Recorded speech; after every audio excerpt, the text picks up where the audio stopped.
Hi everyone, आप सभी का स्वागत है फिर से हमारे एक और न्यू पॉडकास्ट वीडियो में। दोस्तों, आज की वीडियो में हमारे साथ है अंकित सर। अभी बीपीएससी में चयन किए हैं और सर को सप्लाई इंस्पेक्टर का पोस्ट मिला है। सर से जानते हैं जर्नी। सर, बहुत बहुत स्वागत है आपका हमारे यूट्यूब चैनल पे और बहुत बहुत बधाई। आपने हमारे दर्शकों को अपने बारे में बताइए। मैं अंकित कुमार हूँ, ठीक है, और मैं इस बार 17वीं बीपीएससी में चयनित हुआ हूँ। सप्लाई इंस्पेक्टर के पद पर मेरा चयन हुआ है और मेरा 4th अटैम्प्ट रहा था। अच्छा सर, इससे पहले 3 अटैम्प्ट और दिए तो उसमें फेल हुए, तो जब रिजल्ट नहीं आया तो कैसे खुद को मोटिवेट करते थे? फर्स्ट टाइम जब एग्ज़ाम दिए तो फेल हुए तो तकलीफ़ उतना नहीं लगा, क्योंकि फर्स्ट ट्राई था, उतना प्रिपरेशन शायद अच्छा नहीं हुआ होगा। लेकिन सेकंड बार जब फेल हुए और थर्ड जब मेरा पिछले बार मेंस फेल हो गए थे मेंस में, तो ज़्यादा तकलीफ हुआ। फिर हिम्मत बांधी और ये जो गलती हुआ था उसको सुधारने का कोशिश किया। जहाँ जहाँ गलती हुआ उसको पहले चेक किया, कहाँ गलती हुआ, मैंने कहाँ गलती की मेंस में, उसको सुधार करके 17वीं बीपीएससी में अप्लाई किया और उसका रिजल्ट आज आप लोग देखिए। सर, कैसे फाइंड करते थे कि हाँ मेरे से यहाँ पे गलती हो रहा है और कैसे उस चीज़ को इम्प्रूव किया? इसके लिए थोड़ा सर का भी सपोर्ट रहता है, जहाँ मेंटर जिनसे मिल रहा था उनका भी सपोर्ट रहा है, और ज़्यादातर तो स्टूडेंट लोग खुद से ही करते हैं और खुद को ही देखना पड़ता है कि आप कहाँ गलती कर रहे हैं। और जहाँ खुद देख लिए कि कहाँ मेरा गलती है तो सक्सेस आपके पीछे मतलब आएंगे ही आएंगे। जैसे कि मेंटोर का एक बहुत बड़ा रोल होता है। जी जी। सर, तो आप कहीं से कोचिंग लेते थे या सेल्फ स्टडी करते थे? मैं हमेशा घर पे ही पढ़ाई किया हूँ, और ऑनलाइन क्लासेस आजकल उपलब्ध हो जाती हैं। यूट्यूब पे भी बहुत सारे वीडियो आ जाती हैं, बहुत सारे सर का भी वीडियो रहता है। वो सब देखने के बाद घर पे शुरू किया। और जब मेंस का समय था तो कुछ सर हैं जो उनसे पर्सनली मीट करके उनसे क्वेश्चन दिखाते थे, जिससे वो मेंटर करते थे कहाँ गलती है कहाँ नहीं गलती है। उसका फ़ायदा बहुत मिला है। तो सर, करेंट अफेयर आप कैसे पढ़ते थे? सोर्स कहाँ से लेते थे? और जो एस्पिरेंट देख रहे इस वीडियो को, उनको क्या एडवाइस देंगे? जब से शुरू किया हूँ बीपीएससी, तब से मैं मेरा हिंदी माध्यम था, तो मैं प्रतियोगिता दर्पण शुरू से ले रहा हूँ। लगभग 4 साल की जर्नी में मैंने हर मंथ प्रतियोगिता दर्पण लिया हूँ, और उसमें प्रीलिम्स का भी टॉपिक रहता है, मेंस का भी टॉपिक रहता है, और उसमें उस दर्पण में निबंध का भी टॉपिक रहता है जो मेंस में ज़्यादा फायदा करता है, और वही फ़ायदा किया मेरा मेंस में। सर, जैसे कि प्रिपरेशन के टाइम में बहुत से चुनौतियाँ आती है लाइफ में, आपकी क्या आई थी और उस चीज़ को कैसे आप मैनेज किए थे? मेरे लाइफ में चुनौतियाँ थी तो मेरे माँ बाप भी साथ में ही थे उस चुनौतियों को लड़ने के लिए। उन लोग भी सपोर्ट किए। ज़्यादा चुनौतियाँ स्टूडेंट के लाइफ में इनकम को लेके आती है, मनी को, पैसे की दिक्कत होती है, जिस कारण से बहुत लोग बीच में ही छोड़ के चले जाते हैं कि हमारे परिवार को भी दिखना है, इतना टाइम हो गया, कैसे होगा कैसे नहीं होगा। तो वो चुनौतियाँ तो आई, लेकिन माँ बाप थे साथ में, तो वो चुनौतियाँ तो ख़त्म हो गई। दूसरा चुनौती थी कहाँ से पढ़ें, किससे पढ़ें, कैसे पढ़ें, वो चुनौतियाँ रहती हैं सबसे ज़्यादा।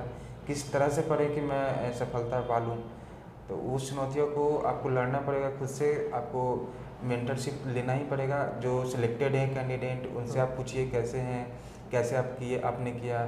और हमारे टीचर भी आज बहुत सारे टीचर अच्छे हैं, उनसे आप मेंटर ले सकते हैं कि सर, जैसे कि अभी ये बता रहे हैं आपकी मेंटोरिंग बहुत टीचर्स के भी, बट जो भी स्टूडेंट नहीं समझ पाते हैं, उनको गाइडेंस नहीं मिलती है कि कैसे प्रिपरेशन करना चाहिए, उनको आप क्या एडवाइस देंगे? देखिए, प्रीलिम्स का अगर देखें तो सबसे पहले आपको अगर बेसिक नॉलेज शुरू से एकदम स्टार्ट करना है तो एनसीईआरटी तो सबसे अच्छा रहता है, उससे आपका बेसिक नॉलेज कंप्लीट हो जाएगा। फिर प्रोफेशनल बुक होते हैं, अच्छे बुक आती है मार्केट में, बहुत सारे बुक हैं, उनको लेकर आप, ये नहीं कि आप 10 बुक खरीद लें एक सब्जेक्ट का और पढ़ें, कुछ नहीं, आप एक ही बुक लीजिए, लेकिन उसी को 10 बार पढ़िए, 10 बार रिवीजन कीजिए। जितना रिवीजन कीजिएगा उतना माइंड में छप जाता है। जैसे एक ही चीज़ बार बार देखते हैं तो हमेशा दिमाग में छप जाता है, आँख बंद करते वो चीज़ हमारे सामने चलने लगती है। तो सेम वही चीज़ होती है, आप 10 बार रिवीजन कीजिएगा, 20 बार रिवीजन कीजिएगा, आपको वही वर्ड आप आँख बंद कीजिएगा वो सामने आएगा, तो ज़्यादा फायदा करता है। तो इस चीज़ को लेकर बहुत से स्टूडेंट के माइंड में मिथ है कि मतलब 15 घंटा पढ़ेंगे तो ही मेरा सिलेक्शन होगा। आप कितने घंटा पढ़ते थे सर? नहीं, 15 घंटा पढ़ें और दिमाग में कुछ गया ही नहीं। और कोई 8 घंटा पढ़ा लेकिन दिमाग में वो 15 घंटा का ले आया, तो अंतर होता है। तो हर इंसान के पास कैपेसिटी अलग अलग है। हर स्टूडेंट एक जैसा नहीं होता है, किसी का बैकग्राउंड अलग है तो उसका कैपेसिटी अलग हो जाता है। कोई शुरू से ही अच्छे स्कूल से पढ़े तो उसका कैपेसिटी अलग है। लेकिन मिनिमम तो 8-10 घंटा तो पढ़ना ही चाहिए। मैं अपनी जर्नी में बता दूँ तो सुबह 10 बजे या 9 बजे लाइब्रेरी जाता था, रात को अपने घर पे 11 बजे तक पहुंच जाता था। वो बीच जो 9 से 11 के बीच में 2 घंटा मतलब 1 घंटा करके इधर उधर थोड़ा सा दोस्तों के साथ घूम फिर लिया, चाय पी लिया, थोड़ा सा हंसी मजाक भी हो गया जिससे मूड फ्रेश हो जाता था। और वो दोनों को हटा दे तो 10 से 11 घंटा तो हो ही जाता था।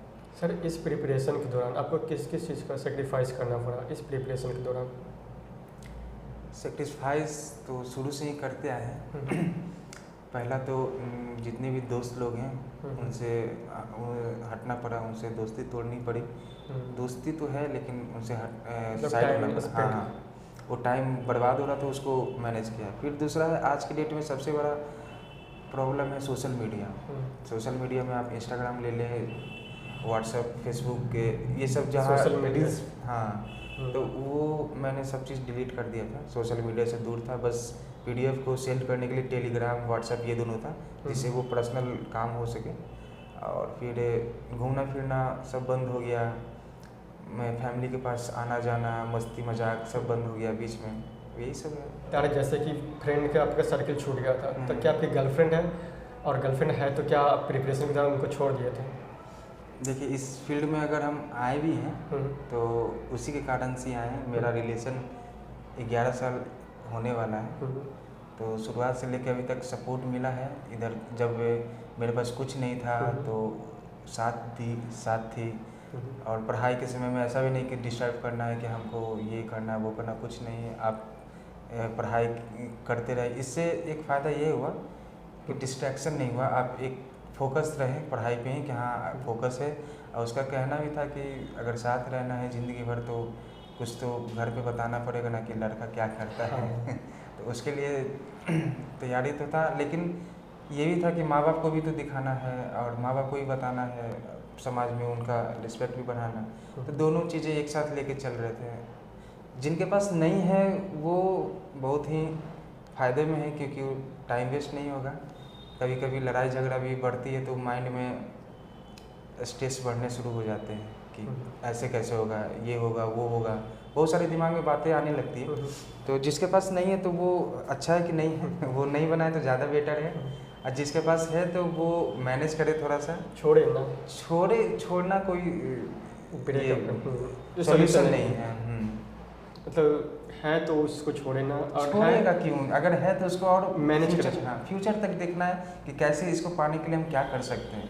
क्योंकि प्यार कभी आसानी से नहीं मिलता और सक्सेस भी बिना मेहनत का नहीं मिलता है।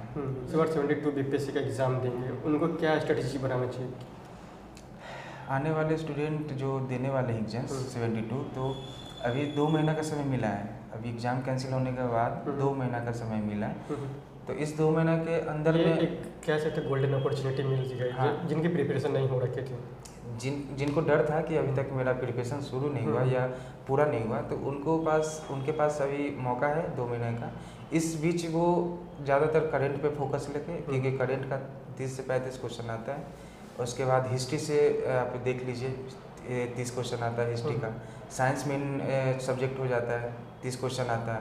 फिर बिहार स्पेशल आप देखिएगा PYQ से वो उसका बन जाएगा। मैथ में 10 नंबर आपका तो आता ही आता है। यही 3 सब्जेक्ट हैं, हिस्ट्री हो गया, करंट अफेयर हो गया और साइंस हो गया। आप ये दोनों देखिए, फिर PYQ बनाते रहिए। सर बिहार स्पेशल से लेकर क्या पढ़ना चाहिए और अपने अकॉर्डिंग 2 बुक रिकमेंड कीजिए हमारे इस फील्ड में।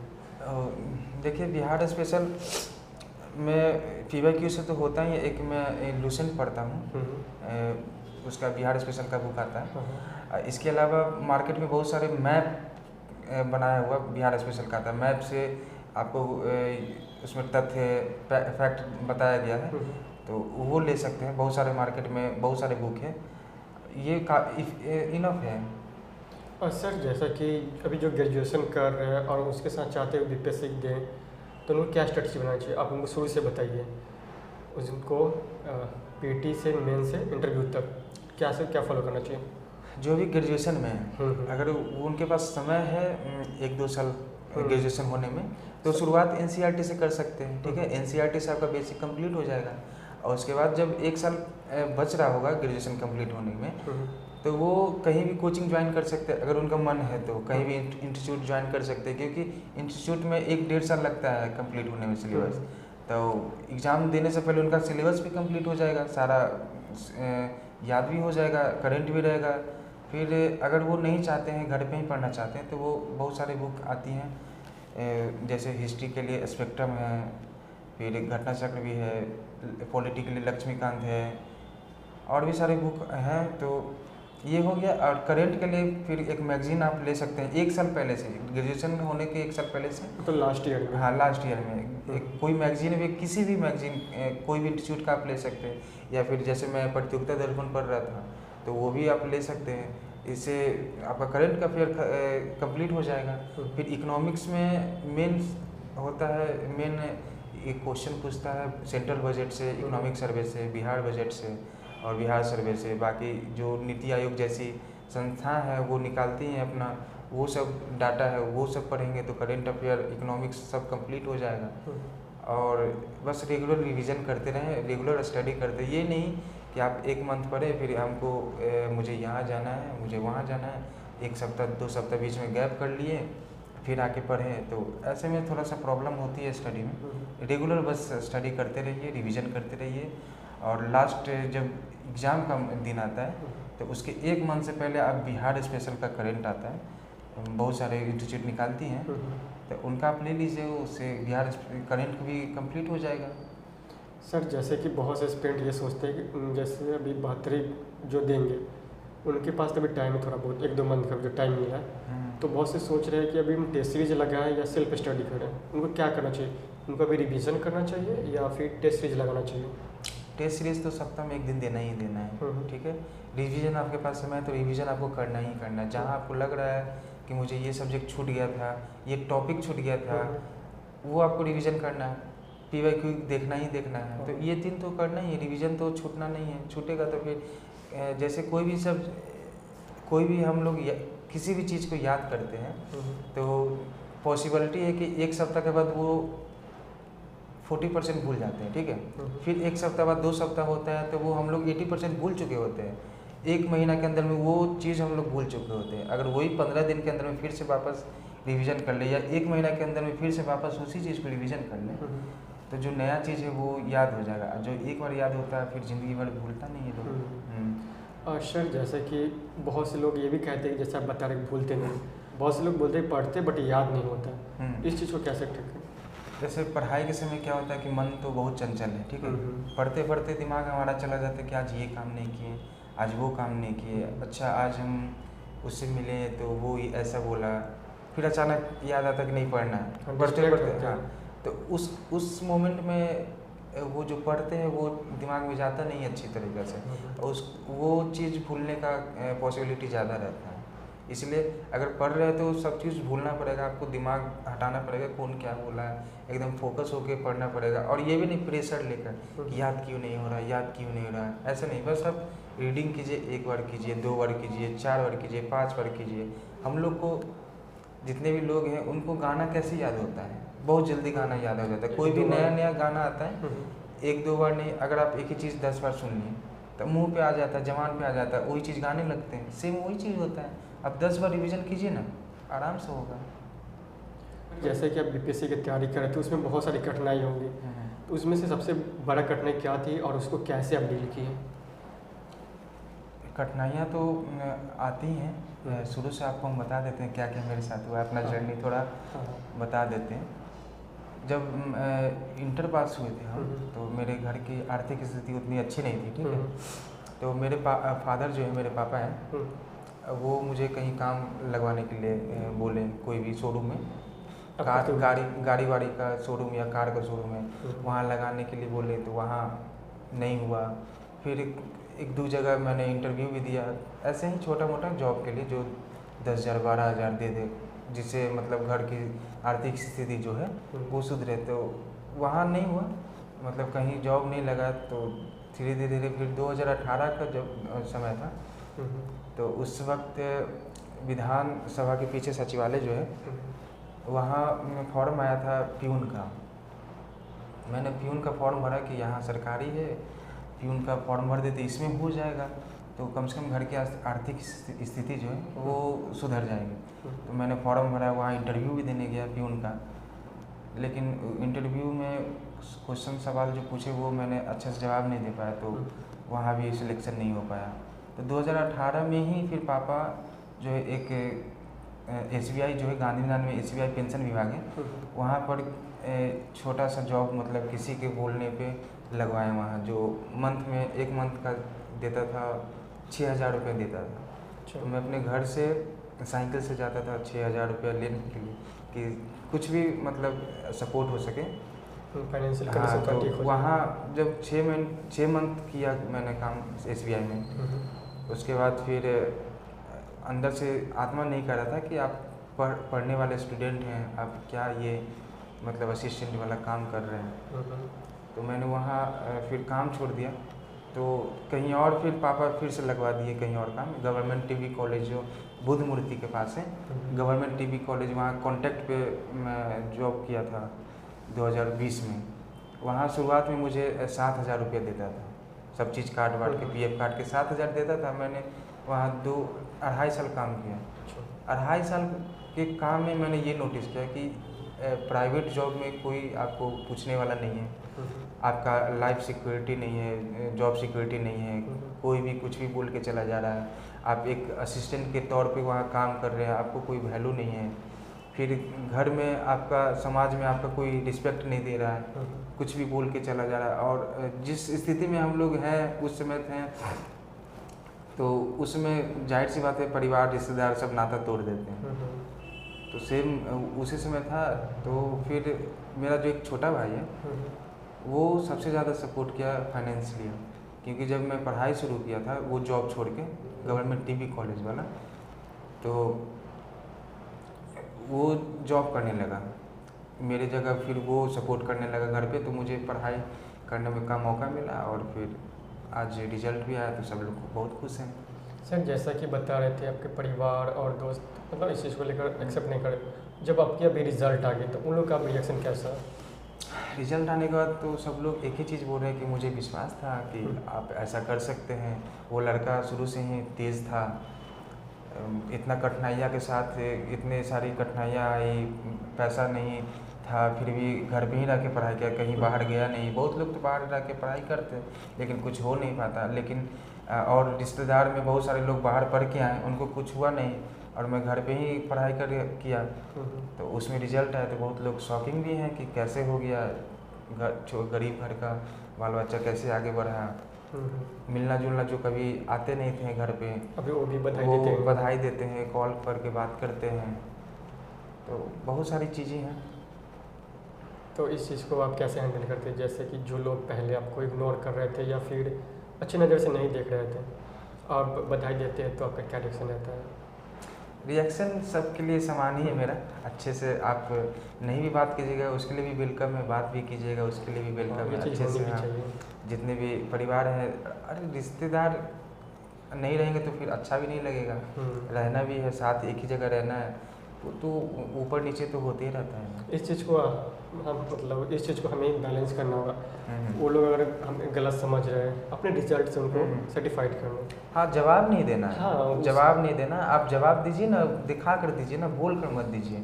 जैसे मुझे कोई बोला कि तुम क्या ही कर लोगे ज़िंदगी में, तुम कुछ नहीं कर पाओगे, तुम बस रोड पे भटकोगे, इधर उधर प्राइवेट जॉब करोगे, मारे फिरे चलोगे, तो उसको क्या जवाब दें। लेकिन आज भी नहीं जवाब दूंगा मैं, आज बस ये दिखाऊंगा कि हाँ मैंने ये पाया, तो ऐसे भी जवाब तो मिल चुका होगा। और अभी ये तो बस सप्लाई इंस्पेक्टर का है, आगे क्या सर UPSC आप दे रहे हैं? मैं तो शुरू से प्रिपरेशन UPSC का ही किया हूँ और साथ में BPSC का भी देता था। तो BPSC में अब सिलेक्ट हो चुका हूँ तो फोकस हमेशा UPSC का ही रहेगा। हाँ, एक तो बैकअप प्लान में हो गया कि चलिए सप्लाई इंस्पेक्टर का हो गया, अब तब के अच्छे से UPSC की तैयारी कर सकते हैं। हाँ, अब अच्छे से हो सकता है, एक माइंड माइंड में जो स्ट्रेस था कि आगे क्या होगा मेरा ज़िंदगी में, इतना रिस्क है, घर को भी देखना है, परिवार को भी देखना है, तो वो स्ट्रेस खत्म हो चुका है। हाँ, ये चीज़ कि हाँ कि चल प्लान बैकअप तो हो गया, अब यूपीएससी करना है। तो जब सर आपकी यूपीएससी क्लियर हो जाएगी, जो अभी इतने में ही आपको मतलब ऐसा सब बोल रहे थे कि क्या ही कर लेगा, जब यूपीएससी करेंगे उन लोग का रिएक्शन कैसे लेंगे, इमेजिन करिए। इमेजिन उससे फिर क्या होगा ना, पूरे बिहार का भी नाम रोशन होगा कि हमारे बिहार से भी बहुत सारे लोग यूपीएससी निकालते हैं, आईएएस बनते हैं बिहार से। और जब मैं अगर यूपीएससी निकालता हूँ तो अपने अभी भी पूरे ख़ानदान में मैं पहला हूँ जो बीपीएससी क्लियर किया, और मैं अपने गांव में पहला लड़का हूँ जो यूपीएससी क्लियर हूँ। और यूपीएससी अगर करूँगा तो शायद पूरे पंचायत में, पूरे ब्लॉक में हो सकता हूँ, ये भी पॉसिबिलिटी है। एक तो अपने गांव में मिसाल कायम की कि फर्स्ट है जो आप बीपीएससी क्रैक किए, और जब यूपीएससी करेंगे और बिहार को जाना ही जाता है यूपीएससी की फैक्ट्री भी कहा जाता है। और सर हमारे दर्शकों को मतलब क्या मोटिवेट करेंगे जाते जाते, क्या मैसेज देना चाहेंगे, वो कैसे पढ़नी चाहिए? मैं बस यही बोलना चाहता हूँ कि आप रेगुलर स्टडी करते रहिए। मोटिवेट आपको, आपके लाइफ में बहुत सारे स्ट्रगल आएंगे, कठिनाइयाँ आएंगी, उनको मैनेज करना पड़ता है। मैनेज करते हुए साथ में आपको पढ़ाई भी करना है, और फिर सक्सेस तो थोड़ा मेहनत खोजती है। आप सक्सेस के पीछे मत भागिए, आप मेहनत कीजिए, सक्सेस आपके पीछे दौड़। जी बस। और ये भी देखिए, अपने पढ़ाई के समय अपने माँ बाप का भी चेहरा अपना देखिए कि हाँ किस पर्पज़ से आपको भेजे हैं, क्या उनका ड्रीम है। आप अपनी खुशी के लिए नहीं, लेकिन अपने माँ बाप की खुशी के लिए तो इतना कर ही सकते हैं कि पूरे गांव में, समाज में उनकी क्या इज्जत बढ़ेगी, कितने लोग पूछेंगे, इसके लिए तो आप कर ही सकते हैं। जो लोग कहते हैं ना कि मैं डिमोटिवेट होता हूँ तो क्या करें, सबसे कुछ नहीं करना, उनको अपने पेरेंट्स को देखना चाहिए। जी पेरेंट्स को देखेंगे तो उससे मोटिवेशन जो मोटिवेट मिलेंगे, उसके अलावा जो लोग मेंटोर उनको गाइड करेंगे, मोटिवेट करेंगे, वो सब कुछ नहीं हो जब उनके पेरेंट्स को देखेंगे। सही बात। माँ बाप के सपोर्ट का बिना उनके देखे हुए तो कुछ होगा ही नहीं। तो सर वंस अगेन बहुत बहुत आपको कांग्रेचुलेशन कि आपने 17वीं बीपीएससी में लाए और अपने गांव में अपना मिसाल कायम की, और बहुत बहुत धन्यवाद कि आप हमारे चैनल पे आए, अपना टाइम निकालिए।